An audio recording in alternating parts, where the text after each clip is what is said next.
नमस्कार, स्वागत है आप सभी का डीडी न्यूज के इस खास बुलेटिन एक्सप्रेस 100 में, जहां हम आपके लिए लेकर आते हैं राजनीति, मनोरंजन, देश दुनिया, खेल और व्यापार जगत की सभी बड़ी खबरों को एक्सप्रेस यानी कि फटाफट अंदाज में आपके साथ मैं हूं संध्या शर्मा। तो देखिए खबरें तेज रफ्तार से। सुप्रीम कोर्ट में आज प्लेसेस ऑफ वर्शिप एक्ट से संबंधित याचिकाओं पर होगी सुनवाई। किसी भी पूजा स्थल के धार्मिक स्वरूप को बदलने पर प्रतिबंध लगाता है मौजूदा कानून।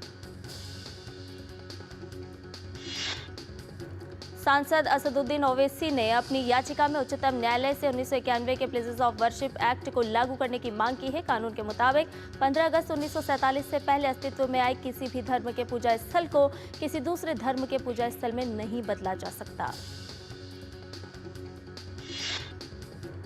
वहीं हिंदू पक्ष का कहना है कि ये कानून हिंदू, जैन, बौद्ध और सिख समुदाय के खिलाफ है और ये कानून इन समुदायों के मौलिक अधिकारों का उल्लंघन करता है। दिल्ली में सरकार गठन की कवायद हुई तेज। मुख्यमंत्री का नाम तय करने के लिए भाजपा विधायक दल की बैठक अब 19 फरवरी को हो सकती है। दिल्ली में भाजपा के सभी नवनिर्वाचित विधायक केंद्रीय पर्यवेक्षकों की मौजूदगी में पार्टी विधायक दल के नेता का चयन करेंगे, जो दिल्ली के अगले मुख्यमंत्री के तौर पर शपथ लेगा। फिलहाल कई बड़े चेहरे सीएम पद की रेस में हैं। दिल्ली एनसीआर में आज सुबह भूकंप के तेज झटके महसूस किए गए। नेशनल सेंटर फॉर सिस्मोलॉजी के मुताबिक रिक्टर स्केल पर भूकंप की तीव्रता 4.0 मापी गई। दिल्ली, नोएडा, गाजियाबाद और गुरुग्राम समेत दिल्ली एनसीआर के अलग अलग इलाकों में भूकंप के झटके महसूस किए गए। कई इलाकों में लोग घबराकर घरों से बाहर निकले। बिहार में भी महसूस किए गए भूकंप के झटके। सिवान में सुबह करीब 8 बजे आया भूकंप। अब तक भूकंप में किसी भी तरह की जान माल के नुकसान की कोई खबर नहीं। दिल्ली पुलिस की ओर से कहा गया कि लोग आपातकालीन सहायता के लिए 112 डायल करें। इस बीच लोगों में काफी डर भी देखा गया। प्रधानमंत्री ने सभी से शांत रहने और सुरक्षा सावधानियों का पालन करने की अपील की है। उन्होंने कहा कि संभावित आफ्टर शॉक्स के प्रति भी सतर्क रहें।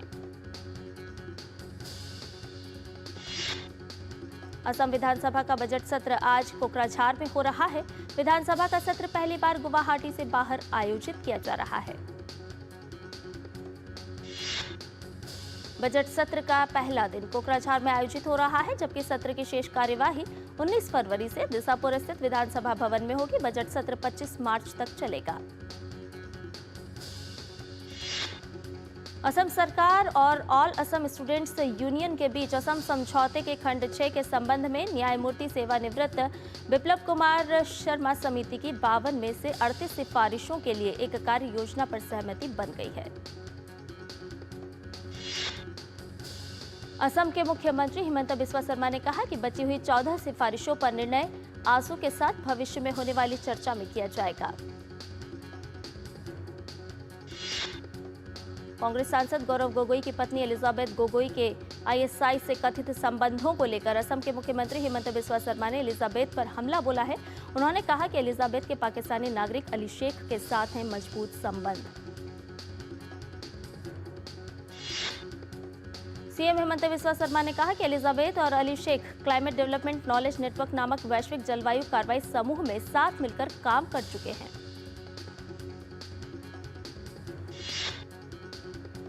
असम सरकार ने पाकिस्तानी नागरिक अली शेख के खिलाफ मामला दर्ज करने के निर्देश दिए हैं। पाकिस्तानी नागरिक अली शेख भारत विरोधी एजेंडा चलाता है।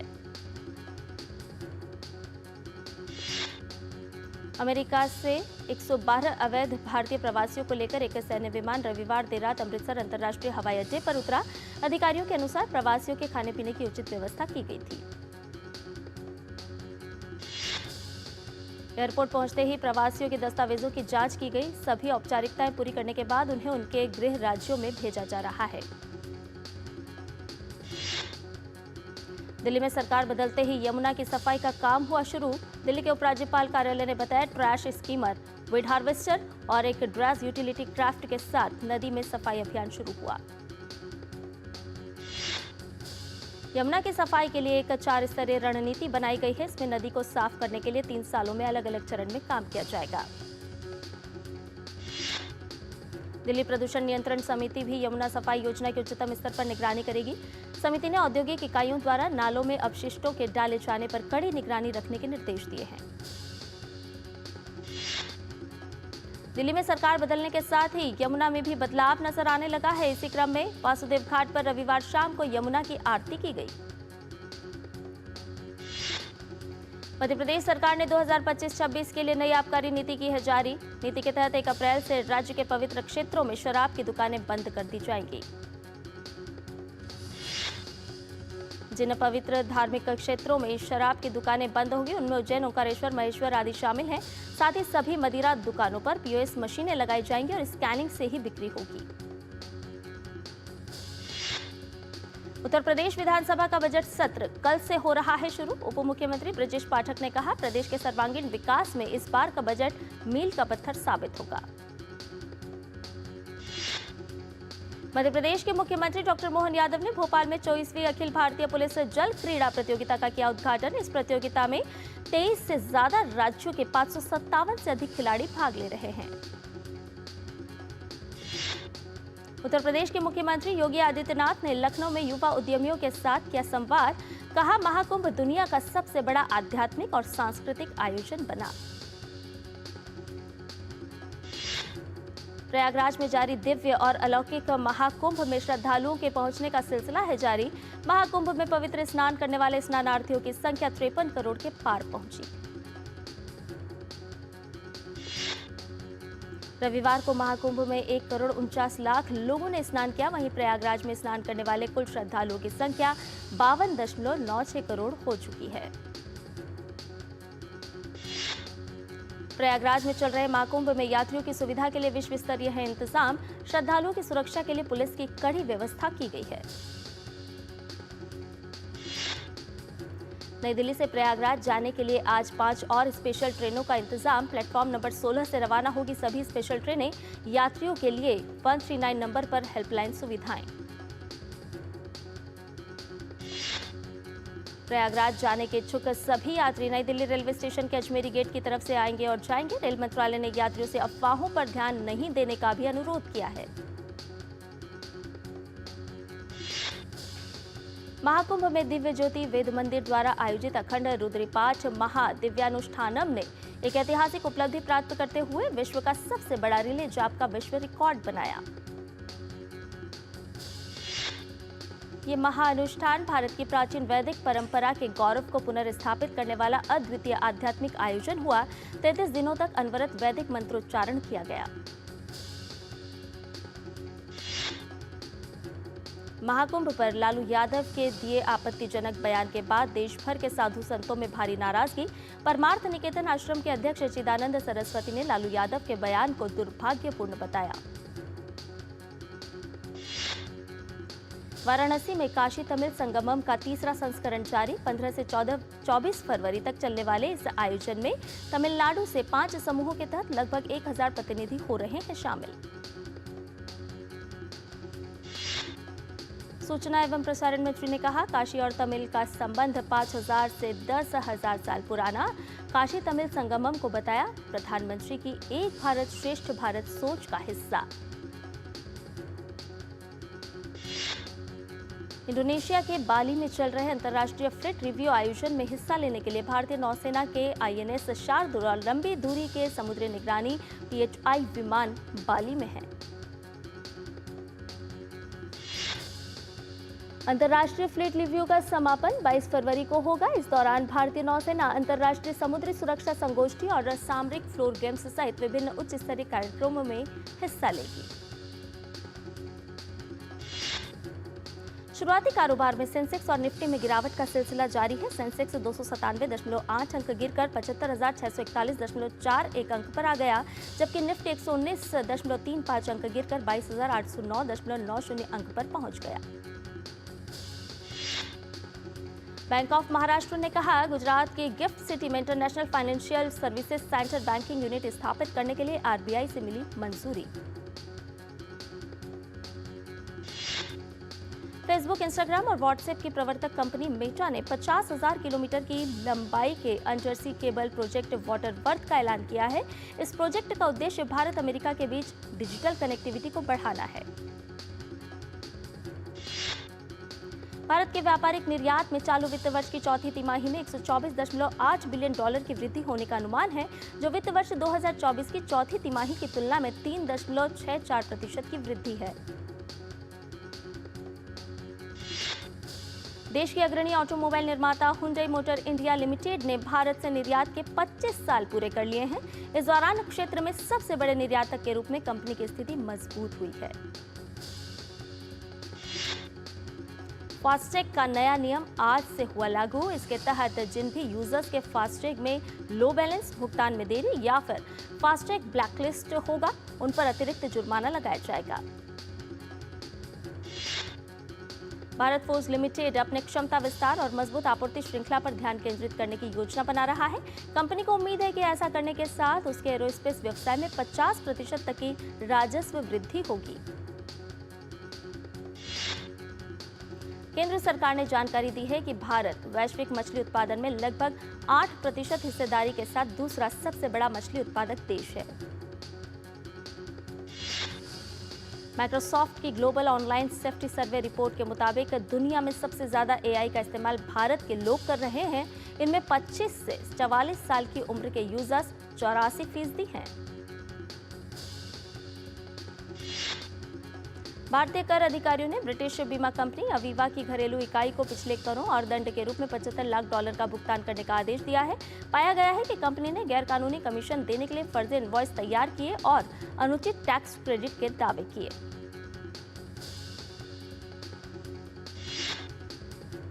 और बुलेटिन में फिलहाल रुकने एक छोटे से ब्रेक के लिए जल्द हाजिर होंगे।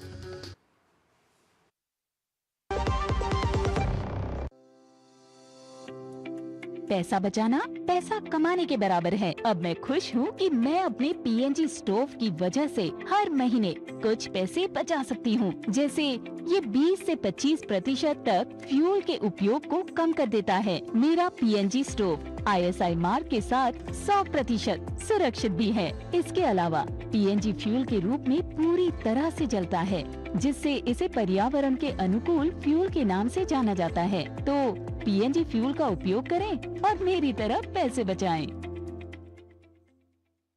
जब धरती चीर कर निकलता है लोहे का पत्थर और मिलता है मोंगिया के जोश से, फिर तपता है, पिघलता है और बनता है फौलाद।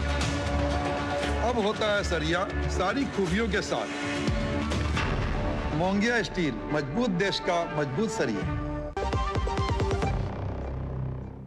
और ब्रेक के बाद एक्सप्रेस 100 में आपका एक बार फिर से स्वागत है। आइए बाकी की खबरों में पढ़ते हैं आगे। अमेरिकी सरकार के कार्यदक्षता विभाग ने भारत में चुनाव के मतदाताओं की भागीदारी बढ़ाने के लिए किए जाने वाले $2.1 करोड़ अमेरिकी डॉलर के आवंटन में कटौती की घोषणा की। सेबी ने वित्तीय सलाह के नाम पर निवेशकों से धोखाधड़ी करने वाले लोगों पर सख्ती करने की तैयारी की। सेबी ने सरकार से ऐसे ठगों के व्हाट्सएप और टेलीग्राम के चैट तथा कॉल रिकॉर्ड खंगालने की अनुमति देने की मंजूरी मांगी है। इसका मकसद आर्थिक धोखाधड़ी करने वालों पर शिकंजा कसना है। भारतीय रिजर्व बैंक ने मुंबई स्थित न्यू इंडिया कोऑपरेटिव बैंक पर 122 करोड़ रुपए की धोखाधड़ी के आरोप में प्रतिबंध लगाया, जिससे हजारों जमाकर्ताओं को गहरा झटका लगा है। इनमें से कई जमाकर्ताओं ने कुछ दिन पहले ही बैंक में भारी भरकम राशि जमा करवाई थी। खाताधारकों के लिए जमा बीमा दावे की प्रक्रिया शुरू हो गई है। इसके तहत जमाकर्ताओं को 14 मई तक 5 लाख रुपए निकालने की अनुमति दी गई है। DICGC ने अपनी वेबसाइट पर कहा कि इन जमाकर्ताओं को अनिवार्य रूप से अपना दावा 30 मार्च तक जमा करना है और ये राशि उनके वैकल्पिक बैंक के खाते में जमा करा दी जाएगी। रिबॉक के संस्थापक जोसेफ विलियम फोस्टर ने कहा कि भारत दुनिया का सबसे बड़ा बाजार है। उनकी नई कंपनी सेंचिले AI के जरिए डिजाइन किए गए फुटवियर को भारत में बनाना और बेचना चाहती है। भारतीय बीमा नियामक और विकास प्राधिकरण का महिला केंद्रित बीमा क्षेत्र बिक्री बल बीमा वाहक पोर्टल पूरा होने के करीब है। यह पोर्टल अप्रैल 2025 में एक सॉफ्ट लॉन्च के लिए तैयार है। झारखंड के पलामू जिले में राजहरा उत्तरी कोयला ब्लॉक में आधिकारिक तौर पर उत्पादन शुरू हो गया है। कोयला ब्लॉक में 22 लाख मीट्रिक टन का अनुमानित भंडार है और इसे एक निजी कंपनी को 30 वर्षों के लिए पट्टे पर दिया गया है। वित्त मंत्री निर्मला सीतारमण आज मुंबई में हितधारकों के साथ बजट पश्चात बातचीत में हुई शामिल। कहा, विकसित भारत बनाने के लिए बजट में विशेष प्रावधान। अफ्रीका के प्रमुख सोना उत्पादक देशों में से एक माली में सोने की खदान में बड़ा हादसा हुआ है। एक अवैध रूप से संचालित सोने की खदान ढह गई, जिसमें कम से कम 48 लोगों की मौत हो गई है। विदेश मंत्री डॉक्टर एस जयशंकर ने रविवार को ओमान के मस्कट में 8वें हिंद महासागर सम्मेलन को संबोधित किया और कहा कि हिंद महासागर क्षेत्र में कनेक्टिविटी कार्य परामर्शकारी और पारदर्शी तरीके से सुनिश्चित किया जाना है महत्वपूर्ण।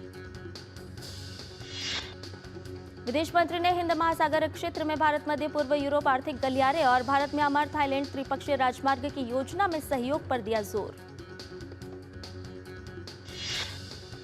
डॉक्टर एस जयशंकर ने मस्कट में भारत और ओमान 70 वर्षों के कूटनीतिक संबंधों का प्रतीक एक विशेष लोगो का अनावरण भी किया। इसके साथ ही डॉक्टर जयशंकर ने ओमान में भारतीय समुदाय के इतिहास पर आधारित पुस्तक मन वी टू मस्कट का विमोचन किया।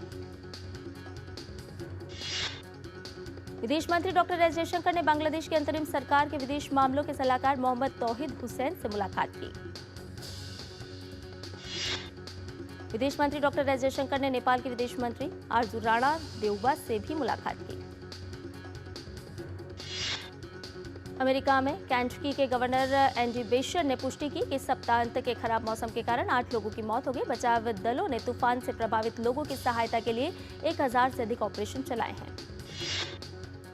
यूरोपीय नेता यूक्रेन में संघर्ष पर आपातकालीन शिखर सम्मेलन के पेरिस में इकट्ठा होने वाले हैं। अमेरिका रूस के साथ शांति वार्ता पर आगे बढ़ रहा है, जिससे यूरोपीय देश खासे परेशान हैं। यूक्रेन के राष्ट्रपति वोलोडिमिर ज़ेलेंस्की संयुक्त अरब अमीरात पहुंचे। ज़ेलेंस्की के दौरे से संभावित शांति वार्ता को लेकर उम्मीदें बढ़ी हैं। ज़ेलेंस्की जर्मनी में म्यूनिख सुरक्षा सम्मेलन में भाग लेने के बाद यहां पहुंचे हैं। इजरायल के प्रधानमंत्री नेतन्याहू ने फिलिस्तीनियों को गाजा से स्थानांतरित करने के ट्रंप के विचार के साथ आगे बढ़ने के संकेत दिए। नेतन्याहू ने कहा कि फिलिस्तीनियों को गाजा छोड़ने का विकल्प दिया जाना चाहिए। नेतन्याहू ने गाजा से फिलिस्तीनियों को फिर से बसाने की अमेरिकी राष्ट्रपति डोनाल्ड ट्रंप की योजना की फिर से प्रशंसा की। उन्होंने कहा कि फिलिस्तीनियों की जबरन बेदखली नहीं होनी चाहिए। दक्षिणी गाजा पट्टी स्थित राफा के पूर्वी इलाके में किए गए इजरायली हवाई हमले में हमास के 3 सदस्यों की मौत हो गई। हमास के गृह मंत्रालय ने इसे 19 जनवरी से प्रभावित संघर्ष विराम का उल्लंघन बताया है। अगला ब्रिक्स शिखर सम्मेलन 6 और 7 जुलाई को रियो डी जेनेरियो में आयोजित होगा। ब्राजील 2025 तक के विकासशील अर्थव्यवस्थाओं के समूह की अध्यक्षता करने के साथ ही वैश्विक दक्षिण देशों के बीच वैश्विक शासन सुधार और सहयोग को बढ़ावा देने पर भी फोकस करेगा। वहीं अमेरिकी राष्ट्रपति डोनाल्ड ट्रंप के ब्रिक्स देशों को 100% टैरिफ लगाने की चेतावनी देने के बाद ब्रिक्स नेताओं ने डॉलर से स्वतंत्र एक वैकल्पिक भुगतान प्रणाली के लिए भी प्रतिबद्धता व्यक्त की है। इंडियन प्रीमियर लीग 2025 के कार्यक्रम की घोषणा हो गई है। प्रतियोगिता का 18वां संस्करण 22 मार्च 2025 से शुरू होगा। आईपीएल 2025 का पहला मुकाबला defending champions Kolkata night Riders और रॉयल चैलेंजर्स बेंगलुरु के बीच 22 मार्च को कोलकाता में खेला जाएगा। वहीं प्रतियोगिता का फाइनल भी 25 मई को कोलकाता में ही होगा। विमेंस प्रीमियर लीग में कल खेले गए मैच में गुजरात जॉइंट्स ने यूपी वॉरियर्स को 6 विकेट से हरा दिया। गुजरात जॉइंट्स की एशले गार्डनर को प्लेयर ऑफ द मैच चुना गया। यूपी वॉरियर्स ने पहले बल्लेबाजी करते हुए 9 विकेट पर 143 रन बनाए। जवाब में गुजरात की टीम ने 4 विकेट के नुकसान पर लक्ष्य हासिल कर लिया। असम राइफल्स और नॉर्थ ईस्ट संगठन सोशल वेलफेयर द्वारा राजधानी दिल्ली में यूनिटी उत्सव का आयोजन किया जा रहा है। युगांडा के जैकब केप्लिमो 57 मिनट से कम समय में हाफ मैराथन पूरी करने वाले पहले एथलीट बन गए हैं। ब्राजील के teenager Joao Fonseca tour level का खिताब जीतने वाले सबसे युवा दक्षिणी अमेरिकी टेनिस खिलाड़ी बन गए हैं। फोंसेका ने अर्जेंटीना ओपन में खिताबी जीत दर्ज की। फ्रांस के उगो हम्बर्ट ने मार्से ओपन का खिताब लगातार दूसरी बार अपने नाम कर लिया है। हम्बर्ट ने फाइनल में मेडवेडोविच को मात दी है। इंग्लिश प्रीमियर लीग में लिवरपूल ने वुल्वरहैम्पटन वांडरर्स को 2-1 से हरा दिया। इस जीत के साथ लिवरपूल ने शीर्ष पर 7 अंक की बढ़त बना ली है। प्रीमियर लीग में टॉटनहैम हॉटस्पर ने मैनचेस्टर यूनाइटेड को 1-0 से हरा दिया। स्पर्स के लिए जेम्स मैडिसन ने विजय गोल किया। सीरी आ में यूवेंटस ने इंटर मिलान को 1-0 से हरा दिया। इस हार के साथ इंटर मिलान ने शीर्ष पर आने का मौका भी गंवा दिया। स्पेनिश लीग में एस्पेनियोल और एथलेटिक क्लब ने 1-1 से ड्रॉ खेला। दोनों ही टीमों की ओर से दूसरे हाफ में गोल किए गए। विमेंस सुपर लीग में आर्सेनल ने टॉटनहैम को 5-0 से हरा दिया। लोन पर आर्सेनल ने आने के बाद ये इंग्लैंड के अंतर्राष्ट्रीय फुटबॉलर क्लो केली का गनर्स के साथ पहला मैच था। विमेंस सुपर लीग में चेल्सी ने एवर्टन को 2-1 से हरा दिया। चेल्सी के लिए लॉरेन जेम्स ने विजयी गोल किया। आयरलैंड के जॉकी माइकल ओसुलिवान का निधन हो गया। 24 साल के ओसुलिवान इस महीने की शुरुआत में एक रेस के दौरान घोड़े से गिर गए थे। 78वें वार्षिक समारोह में बाफ्टा में किसी विशेष फिल्म का दबदबा नहीं रहा। इसके बजाय कॉन्क्लेव ने सर्वश्रेष्ठ फिल्म, आउटस्टैंडिंग ब्रिटिश फिल्म, सर्वश्रेष्ठ रूपांतरित पटकथा और सर्वश्रेष्ठ संपादन के लिए पुरस्कार जीते। कई 4 बाफ्टा द ब्रूटलिस्ट बराबरी पर रही। एनोरा के लिए मिकी मैडिसन को बेस्ट एक्ट्रेस का अवार्ड मिला। सनी देओल की 1996 में रिलीज हुई फिल्म घातक 28 फरवरी को होगी री रिलीज। आमिर खान और सलमान खान की 1994 की फिल्म अंदाज अपना 27 मार्च को बॉक्स ऑफिस पर री रिलीज के लिए तैयार। जॉन अब्राहम की फिल्म द डिप्लोमेट 7 मार्च को सिनेमाघरों में देगी दस्तक। जानवी कपूर और सिद्धार्थ मल्होत्रा की फिल्म परम सुंदरी 25 जुलाई को सिनेमाघरों में होगी रिलीज। अभिनेता शिव कार्तिकेयन ने की अगली फिल्म SK23 का टीजर आज होगा रिलीज। फिल्म में रुक्मणी वसंत और कृति सेनन जैसे शानदार कलाकार नजर आएंगे। अभिनेता राजकुमार राव की आगामी फिल्म मालिक 20 जून को होगी रिलीज। पवन कल्याण की फिल्म हरिहर वीरा मल्लू 28 मार्च को सिनेमाघरों में होगी रिलीज।